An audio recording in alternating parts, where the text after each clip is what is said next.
Assalamualaikum. Ada rute yang benar, ada rute yang salah tuh untuk nurunin berat badan.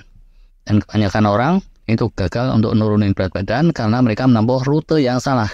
Nah, kayak gini nih rute yang salah. Olahraga dikencengin, banting tulang dikencengin, terus makannya dikurangin.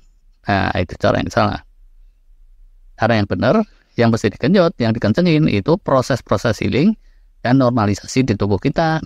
Nggak usah terlalu mikir soal olahraga, dijagain aja lah, pokoknya jangan super mager. Dah gitu, makanan juga bukannya dikurang-kurangin, tapi fokusnya itu lebih ditata ulang, porsi-porsinya dan timing-timingnya. Sampai di sini selesai sebenarnya nih. Silakan move on ke video lain, kecuali kalau masih belum paham kenapa seperti itu. Yuklah kita bahas. Jalur pertama nih, kenapa salah? Lihat aja fakta-faktanya. Udah olahraga keringatan sampai melet ibaratnya, dan itu didampingi coach profesional, waktunya juga nggak kira-kira, bisa 8 minggu atau lebih, banyak banget tuh yang gagal. Atau kalaupun berhasil, itu tipis saja keberhasilannya. Kesalahan pertama yang mendasar banget dari cara ini, asumsi dasarnya. Seringnya, mereka yang fokus ke rute ini, entah dokter, profesional, atau apapun juga, itu mengasumsikan bahwa sel-sel tubuh kita itu bodoh. Mengasumsikan bahwa tubuh kita itu seolah-olah cuma kayak toren air aja gitu. Kalau toren air gimana sih? Pengeluarannya digedein, pemasukannya dikecilin. Dengan sendirinya, isinya pasti berkurang, ya kan? Tapi tubuh kita sama sekali tidak seperti itu. Dia punya kecerdasan. Di situ ada instruksi-instruksi biologis atau bioinstruction. Profesor Daniel Lieberman tuh ya, ahli evolusi manusia di Harvard University bilang, tubuh manusia itu punya prinsip-prinsip yang kuat banget, ingin memperkuat dirinya, ingin mempertahankan pada kondisi yang terbaik, ingin bisa mengantisipasi tantangan-tantangan di masa depan, dan seterusnya. Jadi, begitu asupan dikurangin, biasa lab-lab makan banyak yang lezat-lezat, terus sekarang dipaksa diet ketat, cuma makan sayur-sayuran toh, ya gitu terus aktivitas olahraga dikencengin berlipat-lipat dari biasanya. Oh no, dia tidak akan menyerah begitu saja, terus turunin berat badan, bakar-bakar lemak, enggak. Dia akan ngelawan balik habis-habisan. Krisis datang nih, sinyal seperti itu akan muncul dan dikomunikasikan ke seluruh sel, dan bersamaan dengan munculnya krisis itu, dia akan berusaha menjaga habis-habisan agar timbunan lemak tidak dibakar-bakarin, karena dia itu cadangan penting menghadapi situasi krisis. Sama aja lah, kayak buruh pabrik begitu kena PHK, tabungan yang ada bakal dia irit-irit kan ya, nggak terus malah dia pakai foya-foya. Kecenderungan foya-foya itu justru akan muncul di saat bonus bertebaran, bukan di saat krisis. Jadi, ini kesalahan keduanya. Pertama, asumsi dasarnya salah, mengasumsikan bahwa tubuh kita bodoh, padahal aslinya itu pinter. Kesalahan kedua, pancingan sinyal yang dimunculkan, ujungnya jadi salah juga, malah memunculkan sinyal krisis. Dengan banting tulang dikencengin, asupan dikecilin, sinyal yang muncul malah sinyal krisis, padahal kalau muncul sinyal krisis, bakar lemak itu akan diminimalisir. Ruginya yang ketiga, justru yang dikorbankan oleh tubuh kita, itu aktivitas healing, rebuilding, dan improvement, rejuvenation. Kan asupan protein, diet ketat, dan itu olahraga dilipat gandakan. Nah, kalau healing juga digaspol sekalian, ujungnya shortage energi kan ya, paksa jadi mesti bakar lemak. Padahal itu hal yang paling dia nggak mau lakukan. Kayak buruh pabrik tadi, begitu turun pangkat, turun gaji, ya transportasi naik pula, dia nggak bakalan healing lah. Uang jalan-jalan ditekan habis, rencana mau renov perbaikan rumah juga dipending dulu. Ya gitu, baju-baju lama mau di-upgrade jadi baju baru pun ditunda sama sekali. Ujungnya udah sehari-hari teler, berat badan pun gagal turun kecuali sedikit. Ya gitu, secara jangka panjang dengan melambatnya healing, kondisi pun akan jadi cepat usur, gagalnya jadi menyeluruh. Nah, terus gimana nih rute yang lebih efektif dan berhasil? Pertama, asumsinya harus benar, yakin deh. Sel-sel tubuh kita itu pinter. Dr. Michael Levin, Jason Fung, David Sinclair, Walter Longo, Sachin Panda, dan seterusnya nggak kehitung tuh pakar yang bilang bahwa tubuh kita itu punya kecerdasan kolektif. Sel-sel tubuh kita punya memori kolektif, kecerdasan kolektif. Keduanya, terhadap sel-sel tubuh yang pintar itu, janganlah dikirimi pesan adanya krisis, tapi kirimilah pesan yang dia sukai. It's a good time for healing. Gitu. Karena gimana mengirim pesan seperti itu?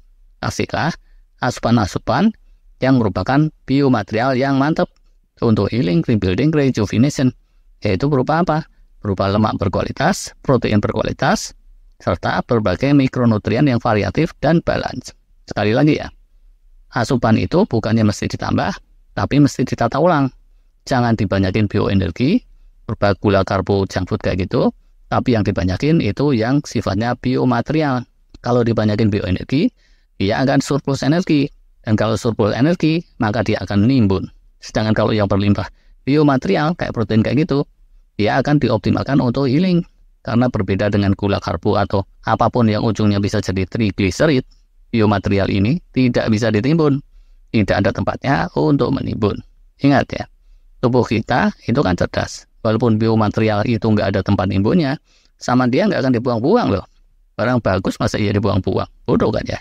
Sama dia itu bakalan dioptimalkan untuk healing, rebuilding, dan seterusnya. Dan tentu saja itu akan butuh energi. Oh ya, nah gitu, supaya healing dan rejuvenation-nya lebih kencang lagi, tubuh kita mesti dikasih waktu-waktu rehat yang cukup. Yaitu pertamanya tidur yang berkualitas, itu mengistirahatkan segalanya, dan keduanya periode-periode fasting, intermittent fasting, dan atau fasting dalam berbagai variannya, itu kan juga mengistirahatkan banyak hal. Nah ini balik lagi aja ke kebutuhan energi. Kalau terus tubuh kita beneran ngencengin healing, rebuilding, rejuvenation, itu tuh sangat perlu energi tambahan, karena ya gimana sih, mau numbuhin sel baru, sel tulang, sel otot, rebuilding sel-sel untuk berbagai organ, biasanya kendor jadi kenceng, itu tambahan kebutuhan energinya kenceng juga, lebih kenceng daripada sekedar tambahan olahraga 1 jam per hari. Walhasil, tanpa nambah olahraga pun, kebutuhan terhadap energi akan meningkat pesat, yaitu energi untuk ngencengin healing dan rebuilding itu. Dan tubuh kita akan dengan gembira ria bakar-bakarin lemak, apalagi dia terima sinyal kuat bahwa saat itu sudah dalam suasana good time. Karena ya memang peruntukan cadangan lemak itu untuk dibakar-bakarin di saat good time seperti itu, bukan di saat krisis. Sama dengan buruh pabrik tadi tuh, kalau gaji tetap tapi bonus-bonus melimpah ruah, ada bonus kendaraan untuk transportasi, bonus makanan tambahan yang bisa dibungkus dibawa pulang, bonus kado-kado berharga kalau target produksi tercapai, pembagian baju-baju baru bersamaan dengan perayaan ini dan itu, dan lain-lain, tentunya mereka jadi lebih pede untuk healing dan macam-macam. Dan untuk itu tentu saja perlu biaya. Catatannya di sini, pembakaran lemak akan gagal kalau asupan enggak ditata. Pembakaran lemak tubuh akan gagal kalau bersamaan dengan kelimpahan asupan biomaterial berupa protein dan serangkaiannya tadi, tubuh kita sekalian diasup bioenergi berupa gula, karbo, dan segenap junk food. Jadi, penataan itu intinya, asupan biomaterial dibikin optimum, melimpah, tapi asupan bioenergi, gula, karbo, diminimalkan dan dibikin defisit. Olahraga ditambah itu juga boleh, lebih bagus bahkan. Asalkan tetap tadi itu, waktu rehat, sleeping, fasting itu jangan sampai terkurangi. Walau asupan gula, karbo minim atau defisit, tubuh kita akan dengan gembira membakar lemak, karena dia mendapati banyak asupan biomaterial, sehingga kecukupan energi tidak menjadi kendala, tidak menjadi isu, alias tetap tercukupi. Ujungnya, happy ending nih kalau pakai rute ini. Niat turun bobot tercapai. Pembakaran lemak jadi kenceng, dah gitu badan juga semakin sehat, semakin ori, karena healingnya optimal. Bukankah itu yang kita inginkan? Nah, silakan aja deh ini direnungkan. Mohon maaf, ini nggak diurai secara ilmiah banget, sekedar obrolan santai aja, tapi semoga benang merahnya bisa dipahami. Terima kasih.